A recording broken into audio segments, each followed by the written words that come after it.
सबसे बड़ी खबर जो आ रही है एलएसी से, और खबर यह है कि एलएसी से चीन के सैनिकों ने भागना शुरू कर दिया है। ब्रेकिंग न्यूज है ये। सूत्रों के मुताबिक चीन ने एलएसी पर तैनात अपने 10,000 सैनिकों को वहां से वापस बुला लिया है। बताया जा रहा है कि चीन के फौजी लद्दाख की चोटियों पर -30 डिग्री टेम्परेचर पर टिक नहीं पा रहे हैं। भीषण ठंड और कठिन हालात की वजह से चीनी सैनिक एलएसी से हटे हैं, और हर गुजरते दिन के साथ ही जैसे जैसे पूर्वी लद्दाख में मौसम खराब होता जा रहा है, वैसे वैसे चीनी सैनिकों की हालत भी खराब होती जा रही है। क्योंकि वैसे तो ये मेकशिफ्ट फौजी ही है ना।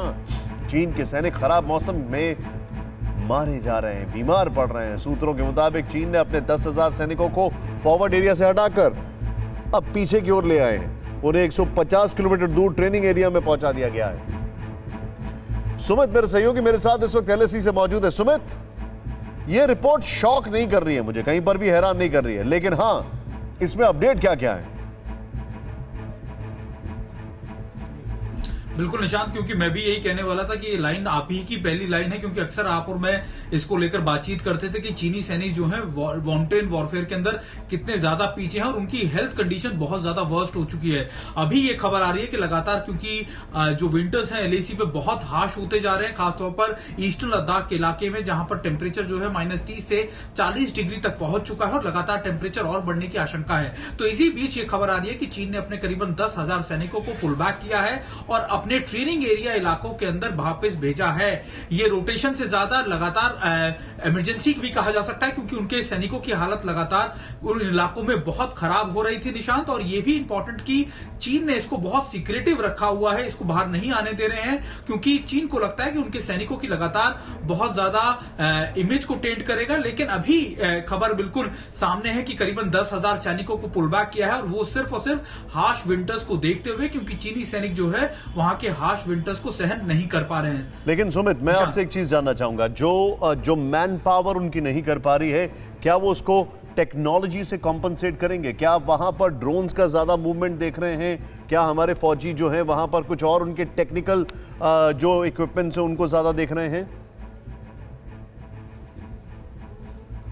देखिए, ये बात तो तय है कि चीन के पास टेक्नोलॉजी वाइज या फिर दूसरी चीजों में वो एडवांस है, लेकिन माउंटेन वॉरफेयर में अगर निशान बात कर ली जाए तो वहां पर जो फिजिकली मौजूद है वही तो आगे अपनी जमीन को कब्जा पाएगा। और सबसे बड़ी एलएसी की चुनौती ये है कि यहाँ पर सब कुछ परसेप्शन लाइन के अकॉर्डिंगली चलता है, यानी जो जहां बैठा है वो वहां अगर आके बैठ गया तो उसको पीछे हटाना बहुत मुश्किल होता है। यही चीन ने मई महीने में करने की कोशिश भी की थी। लेकिन इंपॉर्टेंट यह है कि आप सारी टेक्नोलॉजीज कर लीजिए, आप ड्रोन्स भी लगा लीजिए, आप सर्वेलेंस जरूर कर सकते हैं, लेकिन आपका जो फिजिकल प्रेजेंस है वही आपको मजबूती देता है। और माउंटेन वॉरफेयर की बात लगातार जिक्र मैं इसलिए करता रहता हूं क्योंकि भारतीय सेना इसमें बहुत ज्यादा निपुण है, बहुत ज्यादा एक्सरसाइज कर चुकी है, बहुत ज्यादा इसको झेल चुकी है इन डिफिकल्ट टेरेन्स को, ना सिर्फ ईस्टर्न लद्दाख में बल्कि सियाचिन या दूसरे इलाकों के अंदर जहां पर टेम्परेचर या -30 से 50 डिग्री तक पहुंच जाता है, जहां पर हाइट 20 से 22,000 फीट की होती है। तो ऐसे इलाकों में भारतीय सेना उनसे हमेशा आगे रहती है, और यही वजह है